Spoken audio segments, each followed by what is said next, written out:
Welcome to Baseball Biz. I'm Mark Harbert, your host, and with me, of course, is Mr. Brandon No Way. How you doing today, Brandon?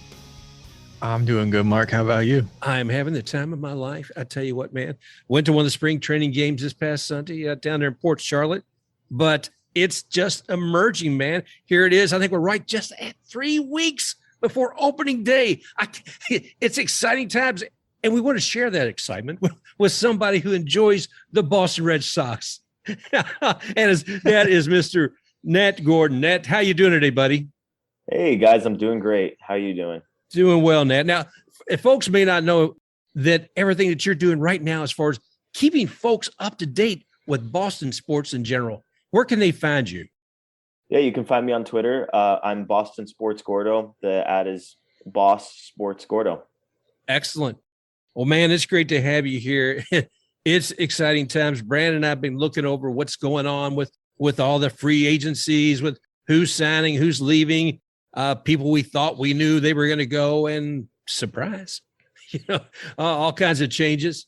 But before we get started, I want to say congratulations to you guys for a certain Hall of Famer who got it on the first ballot. Big Papi. I'm heading over to Cooperstown in July. I'm gonna go watch him get inducted. Super incredible, just watching it go down. I keep track of the ballots as they came in, and it looked like he was going to get it. But some of those guys who don't release their ballots, they like leave blank ballots, or they vote for some crazy names. So you never really know until it happens. But really, really exciting for people around here when it happened. Well, I was glad to see it happen. He's a personality that will not be denied, and his career stands tall as well. Brandon and I are really excited about having you here today, and we can't help but look at what's happening in the news this week. Free agents are signing everywhere.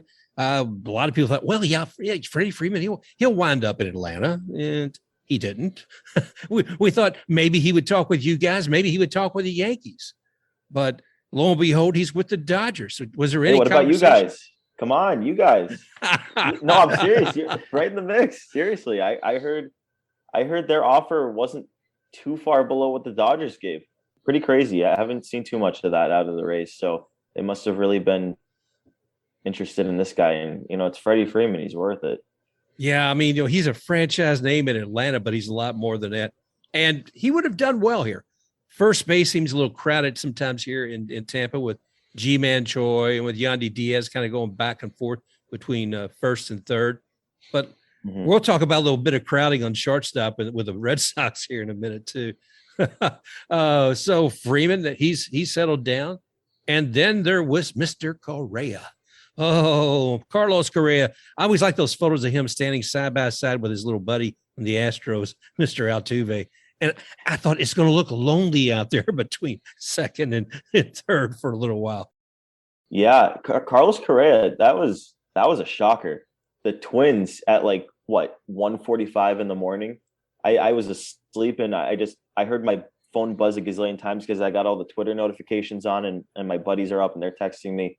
And it's just, you didn't hear a peep about the Twins and Correa. And then all of a sudden, $100 million, 3 years, opt-outs every year. It's going to go down again next offseason. You got to think he's going to opt out again, but it's just the Twins seem like such a weird spot for him. Yeah. You picture him on a big market team. Like if he's going to leave the Astros, it's like for the Yankees. It's just weird. I have a hard time picturing him in Minnesota. Yeah, it doesn't look right because, like you said, we always see big free agents either go to LA, New York, or Boston even. But nobody ever goes to small markets like Minnesota. As a small market fan, that makes me kind of happy, but it's so weird but cool at the same time. Yeah, I mean, honestly, there's been a lot of teams that are smaller and mid markets. Obviously not the Reds and the Athletics, but they've been spending like Colorado's in no place to compete, and they're shelling out $180 million for Kris Bryant. Yeah, you wouldn't think the Twins are in too much of a position to compete, but they're trading for Sonny Gray. They're signing Carlos Correa. It's good for the game because last year there were 8 to 10 teams that you felt like had a legitimate chance, and now there's a little bit more parity. I think it's good for the game. I think that's part of what at least the players were trying to negotiate for in the new CBA. And at least to this point, it looks like it's working. I am curious to see how it all plays out. And with Correa too, you mentioned the Yankees, and only thing I think of is, man, with some of the recent history between Yankees and Astros, how he would do sitting on that bench, waiting to go up to bat with the rest of the team right there side by side with him. Of course, they got Josh Donaldson now. They're sitting down beside Garrett Cole, I guess. Crazy stuff. Yeah, Correa in New York would have been must-see TV. That would have been interesting. I would have certainly paid for that ticket. Oh, my. They could have done a Hard Knocks version for baseball instead of football, just of the Yankee season. I would have watched it. 100%. Oh, goodness. But let's get down to the big news. And that's Mr. Trevor Story. Wow. Did you see that coming? So, yeah, it was crazy. A lot of people last year that I interact with on Twitter had been saying Trevor Story is the right fit for the Red Sox. He could slot into second base. And then he kind of had a down season, so people kind of cooled off on him. But as the offseason went on and the money dried up, his market started to, become a little bit more affordable. If you look at the final numbers of the contract, he's making the same as Javy Baez, and he's been a far more productive player than Baez over the last several years. So I don't know if I saw it coming until maybe the days leading up to it. There were some accounts that had broke or were trying to break that had already happened. So I was on high alert for at least 2 days before Bob Nightingale broke the news. But it's super exciting here because, Boston fans have been waiting to sign that next big free agent. The last free agent that they'd signed that wasn't one of their own to a sizable contract was JD Martinez before the 2018 season. And now we're going into the 2022 season. That's a long time for us Boston fans. So we were ready for it. Yeah, I was wondering, too, once we talked about this before, when Chaim Bloom first signed on with you guys, I was thinking, okay, we'll see what's going to happen. And if he has the same Rays mentality about budget, and sure enough, bam, there went Mookie Betts. It's like, oh, gosh, he earned a lot of friendly fans in Boston with that. And David Price went out with him, and I don't think necessarily the same kind of anxious nature is necessary with the Red Sox fan about that. But wow, to see him come up and do what he's doing with Trevor Story is like, what? Yeah, it's really great to see because there are a lot of Red Sox fans that think that he's trying to bring the Rays mentality to Boston, which is great. It results in winning, but it's not necessarily the way that Boston fans want to win. Yeah. The Boston fans want to win with fireworks. And then there's the other part of the Boston fan base that thinks he's here to be like Andrew Freeman at the Dodgers. But yeah, the Dodgers mindset, build from the farm, start there, and then when the team is ready, supplement it with the best free agents that you can get, and just have constant talent flow coming up through the organization, and then keep funding it with spending. That's what we wanted to see, and we weren't really seeing it up until this point. And I think it was more so because the Red Sox team wasn't really in a position to do it. Like the team was not competitive enough to supplement it with a big free agent. But now, last year having been 2 wins away from the World Series, I think it would have been a shame to see them go into the season having lost Schwarber, having lost Eduardo Rodriguez, having lost Hunter Renfroe, and really not replacing it with that much. So it was honestly, the biggest feeling was relief, to be honest, as a fan. Well, I'm glad to hear that. Brandon, I know you were doing some homework on Mr. Story. What's some of the information you wanted to share with us? Yeah, Nat, I was wondering because everybody always says how Rockies players are overinflated, especially at home because of playing at a mile high. And I was wondering, are you concerned at all if that could be an effect going from playing at high altitude in Denver to a lower altitude in Boston? Because looking at the numbers, there's a massive difference in its splits. So I'm wondering if you thought there was a concern there at all. Yeah, there's a big difference in his splits, and he's certainly not the first one. It's been a topic of conversation amongst Boston media members over the last few days. And there are guys that haven't made the transition from Colorado to a different team well. But of late, I point to guys like DJ LeMahieu. I point to guys like Nolan Arenado. They have been able to, while their home numbers go down, because obviously when you're not playing in Colorado, the balls are not like the breaking balls break more. The ball comes off the bat a little bit. It's a little bit less aerodynamic through the air. So the home numbers are going to go down.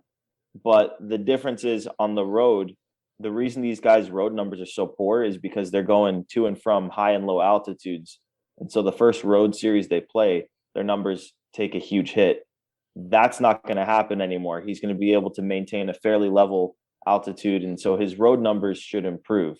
Hopefully it would even out with the home numbers, because while it would be like home numbers super good and road numbers pretty poor, now it should hopefully be at a pretty even level and, hopefully even itself out. I know I read somewhere that even visiting teams up there, when it came the next games outside of it, they would have some difficulty because of the altitude. Maybe they need to have a decompression chamber, like for those deep sea divers, maybe prep for a day before you actually go on field when you get up there to the Mile High Stadium. I don't know. Yeah. Or what about they could have domed the stadium and had the whole, I think they have machines that like change the air pressure. I don't know. It's crazy science, but I'm pretty sure that stuff exists. Yeah. That sounds like a solid plan, Nat. Another thing I want to chat with you about is looking at the lineup. I mean, I'm looking here at the 2021 lineup, and there's obviously been a couple of changes. One of them being Kyle Schwarber. And how does that going to feel? What kind of impact is that going to have on the team? So even with the addition of Trevor Story, I think that there's a chance that the Red Sox offense is not as good as it was last year, because you're losing Kyle Schwarber, who for the last month plus of the season was arguably the Red Sox best hitter. And you're losing Hunter Renfroe, who, although he wasn't himself in the postseason, he hit 30 homers for the Red Sox last year. And you can say that Trevor Story equalizes the Schwarber loss. That's okay. But going from Renfroe to, as it stands right now, it looks like it's going to be Jackie Bradley Jr., who was arguably the worst hitter in baseball last year, not counting pitchers. While the defense will improve for sure, and that was one of the Red Sox weak points last year, that the offense could take a hit. The lineup is not quite as deep as it was last year. The one thing that could deepen it would be if top prospect Tristan Casas comes up month, 2 months, 3 months into the season. I know Bobby Dahlbeck has been learning some outfield. He's been trying to, improve his versatility, because he knows that Tristan Casas is probably the first baseman of the future. But that would be a way to deepen the lineup. Maybe if Jarren Duran can live up to his potential this year. He struggled for most, if not all, of his major league time last year. So there's some ways they can get there. I don't think this team's a finished product. I think that they're going to evaluate as they go midseason. Chaim Bloom's never been afraid of bringing guys in and shipping guys out during the season. So I don't think the roster ever complete until the deadline happens. Yeah, I respect that. I see that as a reality, if you will. But here's the thing I'm curious about too. What is that pitching rotation look like? I mean, my eyes always go immediately to Nate Eovaldi, because I see him as a consummate pitcher who can bring 5 or 6 different pitches to the game. Nobody's going to know what's coming when Nate's up there. And he's one of the best performers of the game. He's one of my favorites, period. What are we looking at? Tanner, who else is going to be in that lineup? I should say, who else is going to be in the rotation? Yeah. So Chris Sale has a stress fracture in his ribs. So we'll see when he can get back. I'm hoping for May, but honestly, you never know with something like that, the timetable can be kind of wonky. So to start the season, Evaldi's definitely going to get the opening day nod. And after that, it's looking like it'll be Nick Pivetta, Tanner Houck. Alex Cora today just said he thinks that Michael Wacha is going to start the 4th game. And then it looks like it might be some combination of Rich Hill and Garrett Whitlock piggybacking each other for the 5th.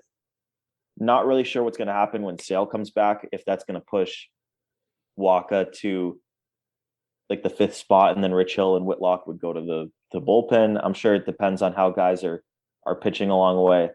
There are lots of Red Sox media members who think that they should still trade for a starting pitcher. I personally don't think that's the route they're going to go.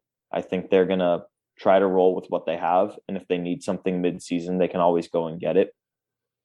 Right now, they've got a couple of pretty low-cost low-cost options in the rotation, but also some guys who've not yet proven that they can be a starting pitcher in the majors for a full season. So there's a lot of question marks, but the potential is there. I think they're going to try to ride it out and see what happens. Who knows? Last year it all came together pretty nicely, but you can't count on that every single year. No, you can't. And God knows injuries, everything else, what's going to happen. And I was sorry to hear that about Chris Sale, because he's also a pitcher I really like to see out there. And let's see, I want to take a quick look here on my list, who we have as far as some of the other changes. Let's see. Yeah. Okay. One, you guys brought back a favorite, Jackie Bradley Jr., as you were just saying. I was glad to see him. I was sorry to see Hunter Renfroe go, as you said a moment ago, because of what he did achieve, hitting the ball out of there. I've always enjoyed watching him even in right field, to be honest with you. Let's see. We talked about Kyle Schwarber. Wasn't Hunter Renfroe traded like 20 minutes after you guys recorded the last episode together? Yeah, basically. I was gassing him up the whole time. And it was like the next day he's gone. It's crazy. Yeah. Fickle business. And you call that. I was glad to see you guys got Rich Hill. We loved him here in Tampa. And I think you're going to love him there as well. I mean, he is a veteran. He's probably one of the oldest guys in the game right now, but he's also a veteran who can help, guide some of the younger pitchers there as well. Yeah, 42 years old. He's up there. It's like him and Nelson Cruz. Yeah. And then like 6 years, and then you got the next guys. But he hasn't started to tail off yet. I mean, I know he wanted to be here because he's from around here. He's from Milton, Mass, which is got to be like 30 to 50 minutes away from the ballpark. I know he wanted to be close to his family. He's pitched for the Red Sox like 10 times already. Wow. Seemingly. Like before he broke out, he was constantly signed and then waived and then signed and waived. I mean, it really has been like a dozen times he's played here. But I know he's excited to be here. I think he's got the stuff to keep it going until he wants to hang it up. So I know they're not going to try to test him too much with his innings. I think they're going to try to keep it pretty low. As I said before, piggybacking him with Garrett Whitlock, I think looks like it's going to be the plan. Obviously, things can change if he's great and if Whitlock struggles transitioning from the relief role. But he threw I think over 150 innings last year, so he still has the capability. Right. But I think that they're hoping that maybe he can improve his numbers if they keep his innings down a little bit. Yeah, I think you probably won't see him do more than 5 or 7 in most cases, but he can bring it on strong while he's there. And I was looking here to see Nat. It's looking at the deal reported by Morosi that it's like $5 million and up to $3 million and more incentives on top of that for Rich. So I think that'd be a good deal for both you guys and Rich. So glad to see that. Let me ask you about James Paxton, though. I didn't really think necessarily that he was going to get a contract for $10 million with you guys. Yeah, it really feels high, doesn't it? Yeah, I mean, I think he's definitely going to help the team and all that. I just don't know 10 million. So, Chaim Bloom knows what he's doing with his money better than I do.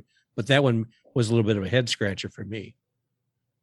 Yeah. So the way I understand it, because it's like this, I think it's like a 2-year. I haven't seen anything like this before. I think it's like this 2-year team option. So after this year, the Red Sox can opt in and have him here for 2 more years at a fairly affordable price. So if he comes back and is the James Paxton of old, yeah, he'll get $10 million for like half a season here. But at that point, it can turn into 2 years of a really good pitcher at a pretty affordable price considering the starting pitching market. So it's definitely a gamble by Bloom and the Red Sox here, but hopefully something that pays off. I know Paxton thinks he can be back around June or July. I've heard maybe more like July, August, but I'm just going to take his word for it and hope that he can get back as soon as he can, because, he's a good pitcher and he would definitely help this team. We'll see what comes. Brandon, I know you were doing a little homework too, and where the budget was going with the Red Sox. What did you discover on that?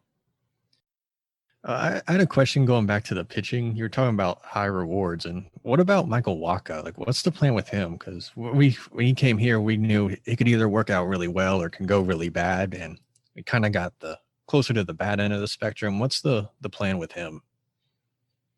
I think it's so funny to see so many guys go through the Rays and then to the Red Sox, or through the Red Sox into the Rays now that their managements are so like woven together. I think it's the same plan as what you guys had. I think it's just, let's change up his repertoire. I know at the very tail end of last season, he changed up his pitch repertoire a little bit and he had a little bit more success. Certainly not something that I would say is encouraging enough to say he's going to break back out. I'm a little bit hesitant on Wacha. We're going to see what comes of it. Obviously, if he doesn't work out, they have other options there and he can move into a bullpen role. And I know he knows that he's always competing for his role in the rotation. So we'll see what happens. I know they paid him like a starter, so that's definitely the opportunity he's going to get. So we'll see. Yeah, and Mark kind of set me up for like the salary stuff. Story puts them at $236 million at the last I checked, which is over the first tax level. Are they going to, do they not really care about the tax levels, or are they going to maybe go over a little bit, or do they look at the luxury tax as sort of like a salary cap? I think it depends on the year with the Red Sox, because there have been plenty of years where they've been over, but the last 2 years, 2020 and 2021, they have definitely looked at the luxury tax line as a salary cap. Like last year, they had to cut themselves off at the trade deadline after acquiring Kyle Schwarber, because anything else they would have gone over the tax, and they didn't want to do it because they didn't want to get the repeat offender penalties for going over again this year. They have a lot of money coming off the books next year. I think if I had to guess, their plan is going to be to sort of alternate years going over and under as long as they can. And then when some of these young prospects they have scheduled to come up around 2024, 2025, then that's when they would start to just consistently be over and just go push all the chips in. I think next year they'll try to be under, but this year they'll be over. Let's talk about your bullpen for a moment. I mean, I'm so used to seeing Adam Ottavino going out there on the mound. He's gone. But you still have Sawamura. I can never say his last name right. Sawamura. Yeah. Thank you. You all still have him, and I know he's like some of these pitchers we're talking about, like Rich Hill. He's probably getting a little long in the tooth as well, but he contributes. And who else are you looking at as our closers for the Red Sox with Ottavino gone? Yeah, I think to open the year, they're going to give Matt Barnes the closer job back and see what he does with it. Barnes has been good to start years, and he just seemingly every year around the midway mark tails off. And, last year they really pushed his limits in April and May, and it showed later in the season he was unusable. So I think they're going to try to really limit his innings this year. The righties out of the pen, it could be a problem this year. They got Hansel Robles back, and he was good for them down the stretch. But if Garrett Whitlock is going to be moved into more of a starter role, and as you said, Adam Ottavino's gone, that leaves a little bit to be desired from the right side. They did improve the lefties in the pen a lot. Last year, it was like Josh Taylor was basically the only lefty they trusted out of the pen. Darwin's and Hernandez fell off by the end, and they had Austin Davis, who was never really that good. So they brought in Matt Strom, who I've heard incredible things about so far. I've heard people raving about him in his bullpens to this point. And then they brought in Jake Diekman, who's obviously a more known name, 35 years old, but he's had a long history of being effective from the left side there. So hopefully some of it comes together. I'm sure they're going to be testing out other guys as the season goes. Injuries come, and last year they signed guys along the way just to fill in and see if anything could stick. So I'm sure they'll do some of that this year too. What is your greatest expectation for this upcoming year? When you're looking at that team, what do you really want to see more than anything for the Red Sox? you just as a fan, you want to see them do what they did last year and more, but it's so hard to have that expectation with the competition in the division. I mean, the Rays are seemingly going to approach 100 wins every single year, no matter what. The Yankees, even though their fans are incredibly frustrated, they got better. And the Blue Jays are a powerhouse. And last year they led the league in run differential and somehow didn't make the playoffs, but you better bet they're going to do it this year. They're putting it together. They're good. Yeah. AL East has got to be, I mean, outside of looking out the West with the Padres, Dodgers, and everybody out there. I mean, this AL East has to be, killer. And I look at the poor Orioles each year, and it's like, good Lord, man, can I move to another division? Can I at least? Oh gosh, but no, it's exciting. That's one of the nice things about being the AL East. It's very exciting, but it's also very stiff competition. And I mean, you and the Yankees, I think, have the same record at the end of the year. Not in counting obviously playoffs, but it's a lot, man. It's tooth and nail. It's fight all the way to get there. So I'm really excited about this.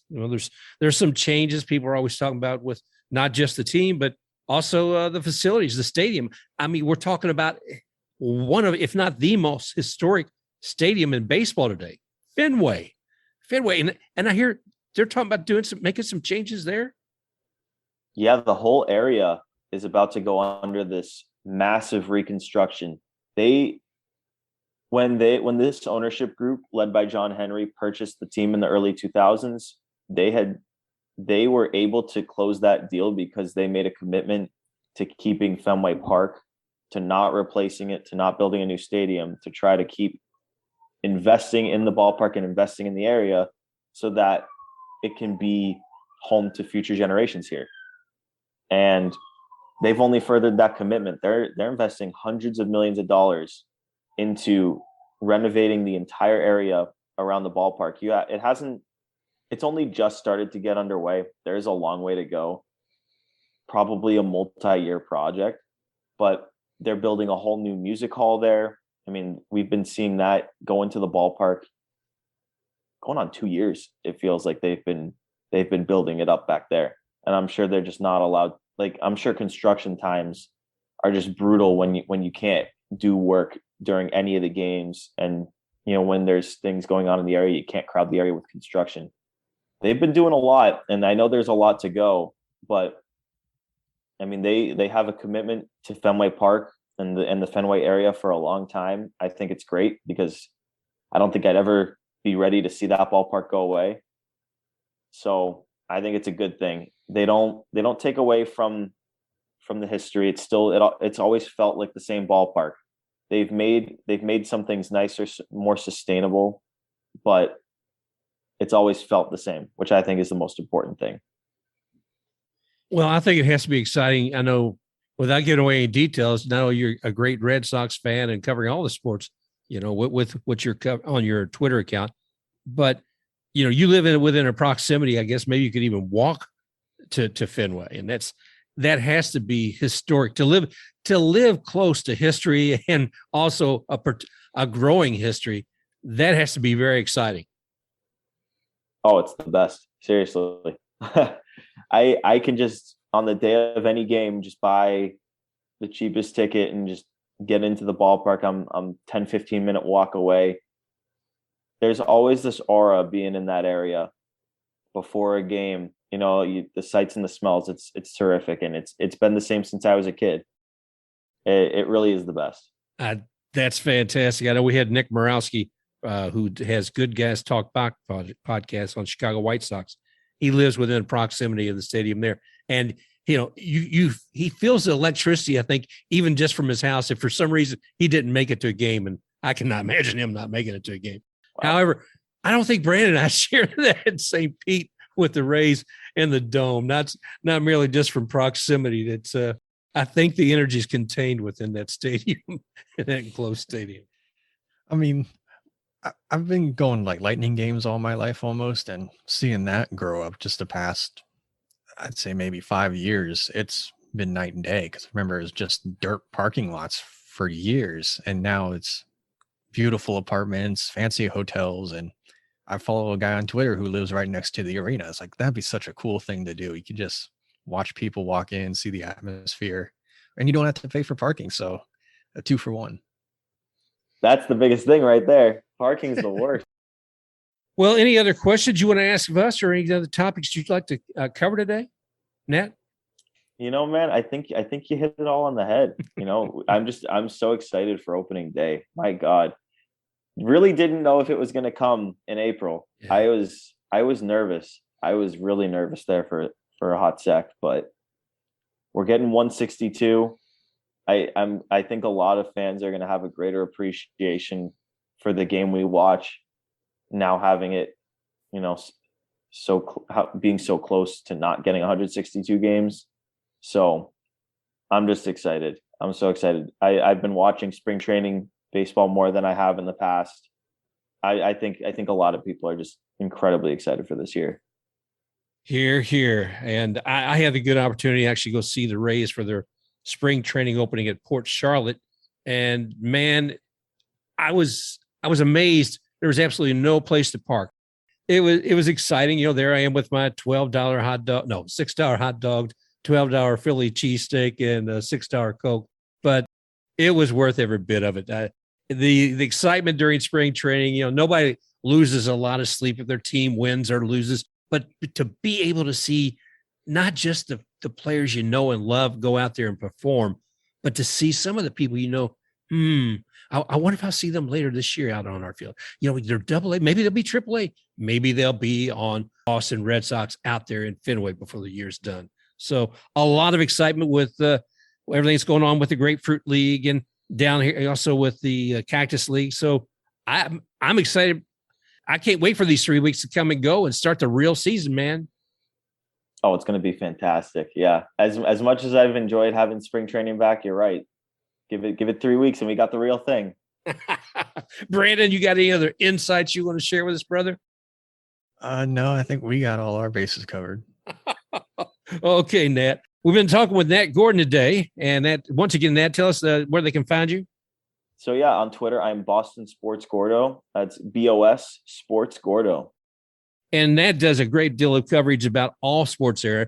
I've followed him for some time as well because he gives insights into all of those teams. And Brandon, maybe you and Nat could talk hockey after this.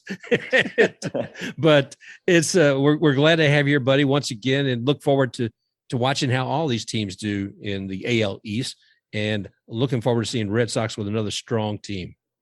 Sounds good, guys. Good luck this season to you guys too. This division's crazy. All right. Thank you very much, buddy. We'll see you soon. All right. Sounds good, man. Thanks for having me. Appreciate it. Wow, Brandon, that was great having Nat here today. When it comes to talking Boston sports, he has it nailed. And man, he has great insight on the team, what's been happening. I don't know. What was your favorite part of that interview?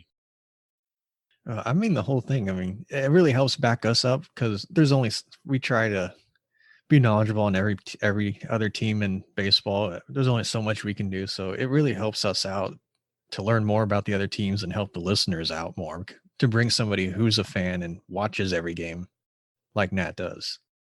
Yeah, I should have asked him a little bit more about Jackie Bradley Jr. and about the Yankees later, because we talked about that after the show. But it was great. A conversation like that can go on forever. But his insights about the roster and also about the pitching, I was really happy to get that information from him. It's more than I could have pulled out of my hat, that's for sure. And it sounded probably smarter than us too. Oh.